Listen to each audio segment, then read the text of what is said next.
अल्हम्दुलिल्लाहि रब्बिल आलमीन वस्सलातु वस्सलामु अला खातमिन नबिय्यीन। अहबाब, एक भाई साहब ने एक वीडियो भेजी है जिसमें कुछ लोग ऊँट का पेशाब पी रहे हैं और उस पर बड़े खुश हो रहे हैं, बड़े महजूज हो रहे हैं। बिस्मिल्लाह पढ़कर शुरू करते हैं, फिर उस पर अल्हम्दुलिल्लाह कहते हैं पी कर। तो ये वीडियो है।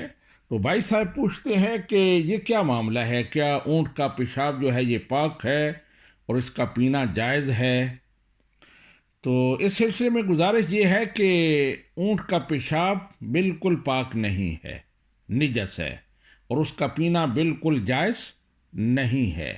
इसलिए कि अहादीस में नबी रहमत सल्लल्लाहु अलैहि वसल्लम ने पेशाब के बारे में बड़ा सख्त हुक्म दिया कि उससे बचो, ये अज़ाब कब्र का बायस है और उसमें किसी किस्म की तफरीक नहीं है।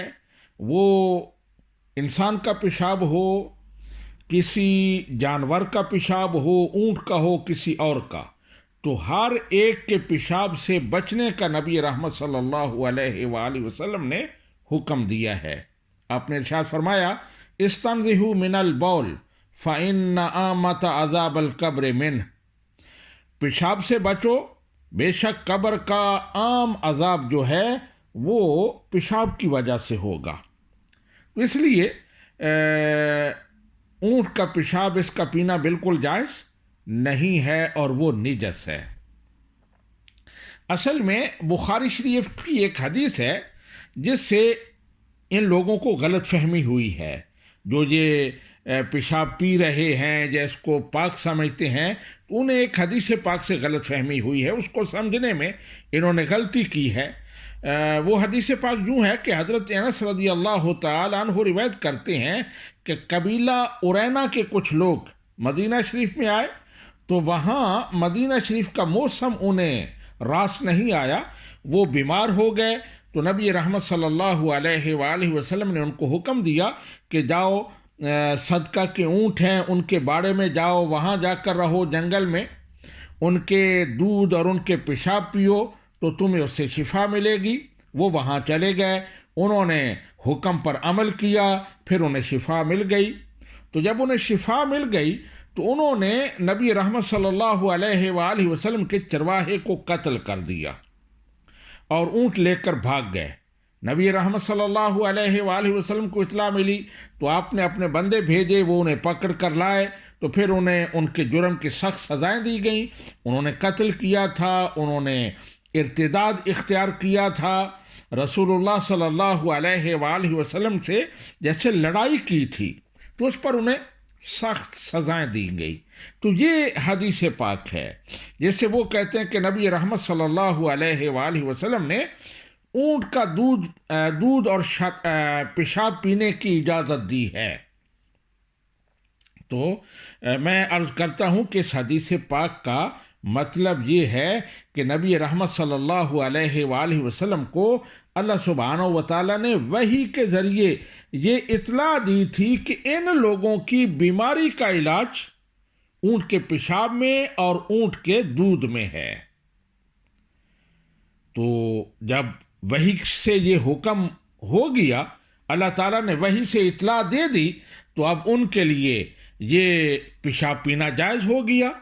ये ऐसे ही है जैसे शरीयत का आम मसला है कि कोई बंदा मजबूर है तो सिवाय हराम के उसकी मजबूरी का कोई इलाज नहीं है, तो वो उस हराम को इस्तेमाल कर सकता है।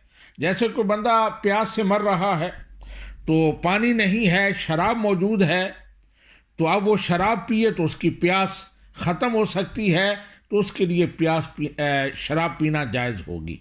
ऐसे ही कोई बंदा भूखा है, भूख से मर रहा है, तो उसके पास और कुछ नहीं है, सूअर का गोश्त है, तो वो सूअर का गोश्त खा सकता है मजबूरी की वजह से, उसे नापसंद करते हुए। ये कुरान में वाज़ेह हुक्म है। तो वो लोग जो थे जिन्हें नबी रहमत सल्लल्लाहु अलैहि वसल्लम ने पेशाब ऊँट का पीने का हुक्म दिया था, वो मजबूर थे اور انہیں نبی رحمت صلی اللہ علیہ وآلہ وسلم نے حکم دیا تھا، تو یہ حکم عام لوگوں کے لیے نہیں تھا، یہ صرف ان کے لیے تھا۔ اور یہ بھی شریعت کا مسئلہ ہے کہ اگر کسی بیماری کا علاج یقینی طور پر پتہ چل جائے کہ فلاں حرام چیز میں ہے اور اس کے علاوہ کسی میں نہیں ہے، فلاں حرام چیز سے اس بیماری کی شفا ہو سکتی ہے، تو مجبوری میں وہ حرام چیز علاج کے لیے استعمال کی جا سکتی ہے۔